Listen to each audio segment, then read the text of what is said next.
Good evening, everyone, and thank you for joining me again for another piano tutorial. As you can see, I'm in a different spot this week. This is my church, and I'm here with my good friend and drummer, Patrick. We're going to be talking about 7 popular types of drum patterns that you'll hear in churches today. And as a pianist, how you should approach each of these patterns. So I'm going to demonstrate what I'll be doing, why I make some of these decisions, and then we'll just, talk about music and drumming. Patrick's going to do some demonstration for us, and then later on I'll talk about some of the cool stuff he has going on, because he got a lot of stuff going on with music and production, and he's a killer rapper too and all that stuff, but we'll get into all of that. All right, so let's take a look at some of these drum patterns. And we're going to start off with something easy. Start off with a ballad. So say, "As the Deer." All right. Let's take it in the key of D.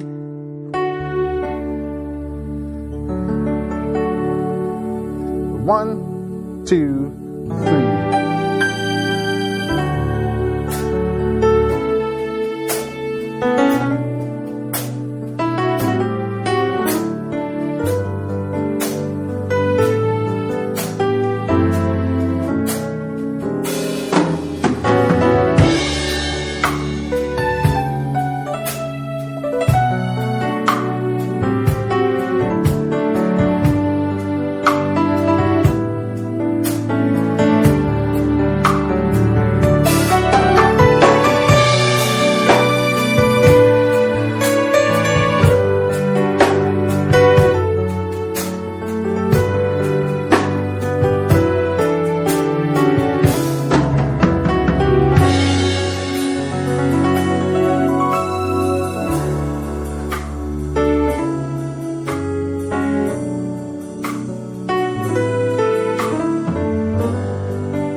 So as you can see, when I'm playing that sort of battered style, a lot of what I'm doing is just dropping chords. And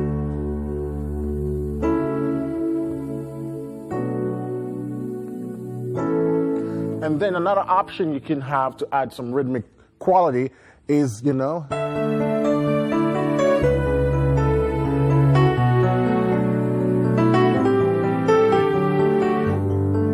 and that's when you start to play little arpeggios and broken stuff throughout the song. When you're building up to different passages, you can run stuff like scales and arpeggios. Let's take it one more time before we get to that. You alone. So 3 and 4 and...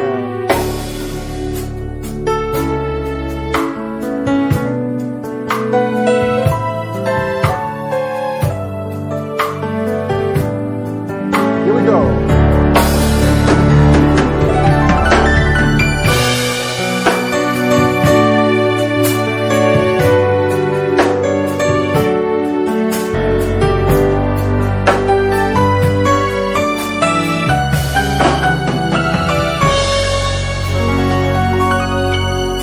You can do little stuff like that. Just let the music flow, and as things escalate, you can do scales, arpeggios, and broken chords. So that's what we'd call a typical ballad style playing. Now I want to ask Patrick a question. When you're playing with a keyboard player, a ballad style, what are some of the things are you listening for, if anything? I mean, I'm paying attention to the form of the song. So if you know that the bridge is coming, the chorus is coming, you want to be able to kind of swell with the rest of the room. Mm-hmm. So you're not only playing what the keyboardist is playing, you're playing what the church is feeling. Mm-hmm. So as you swell to some of the climaxes of these songs, where you're really feeling the spirit in the room, you want to build the drums and almost kind of form the backbone of that build. So if the keyboard player is not doing any of that stuff, what do you do? You kind of got to coax them. You gotta let them know this is where you build. So you kind of sort of visually build stuff like that. It's really communication. It's talking back and forth between musicians. It's musical communication. So you're going to see my eyebrows arch, like we're building here. And the keyboard can do some stuff. Exactly. Stuff like that. Yeah. Swell with you. Absolutely. Cool. Nice. So that's ballad. When you're playing ballad, that's the kind of vibe. You know, ballad has a lot of room for expansion with the volume because it's usually slower songs, more emotional. So you really want to utilize the different registers, utilize your rhythms, your scales, and I said arpeggios. And hopefully you have a drummer that follows you along with that kind of stuff. If not, the drummer is going to, coach you. All right. Let's take a look at funk. Funk has been a part of modern gospel church, especially in the late 80s, early 90s. Guys like Kirk Franklin bringing a lot of funk into the gospel. So that's something you kind of want to approach differently than you would a ballad. So we're going to take a song like, say, Give Thanks, and we're going to play some funk for it. And I got my keyboard split here with the bass so I can imitate the bass player. Let's try the key of B flat. The 1, 2, 1, 2, 3.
Thing now, it gets a little bit more trickier because you're not playing long tones anymore.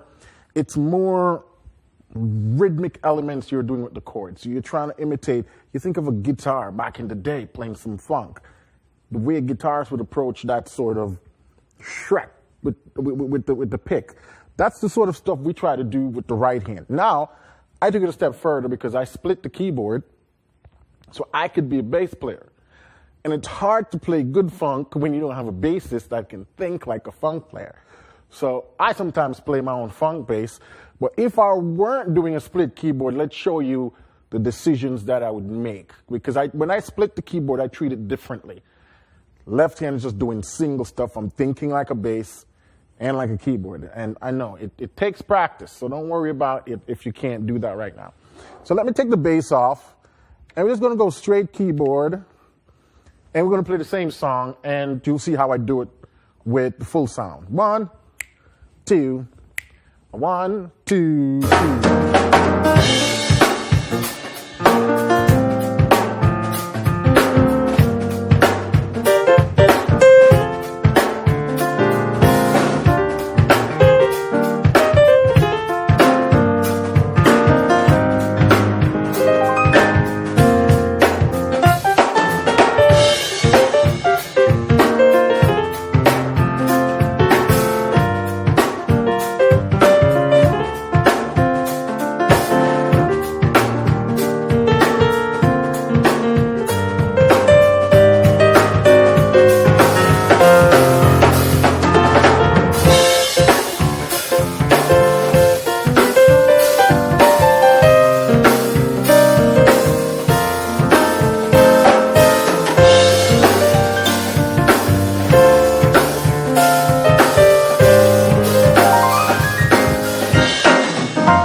Good. So I'm doing a lot more rhythmic elements. I'm backing off the pedal. I'm doing a lot more what I call the jab dance between the hands. You know, so your hands are not playing the same rhythm, but they're playing different rhythms. And I have an 88 keyboard, so I'm dipping into the bass register a lot because I don't have a bassist today. So whenever that happens, you got to try to see if you can cover a lot of the low end.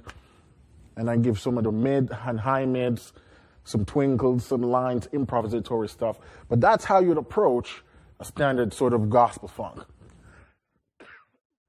Excuse me. So that's the funk. Any advice for keyboardists? Young keyboardist playing funk?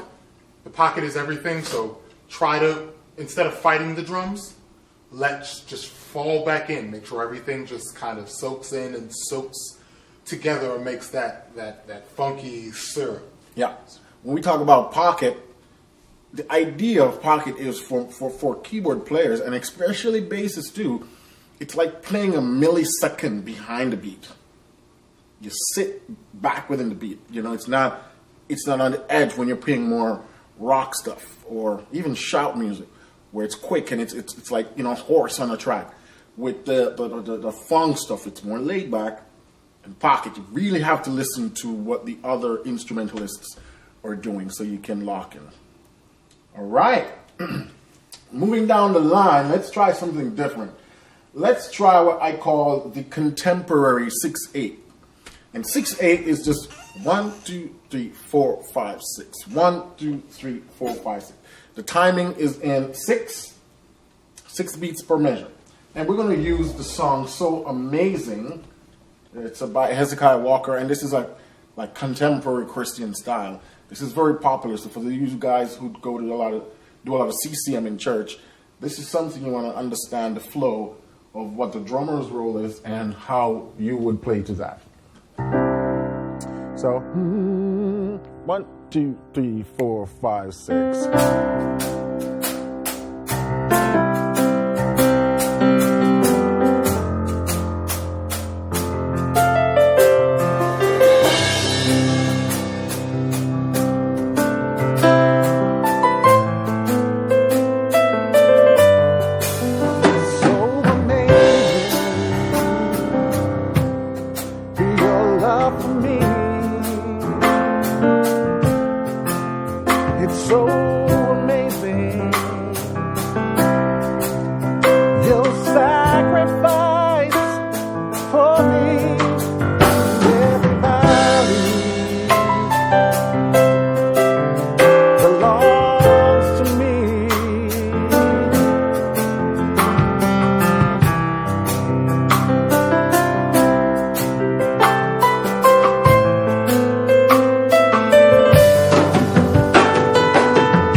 playing songs like that, especially when it's just me alone, I let that left hand sort of start to dance more with those left hand arpeggio stuff. So you see me doing stuff like.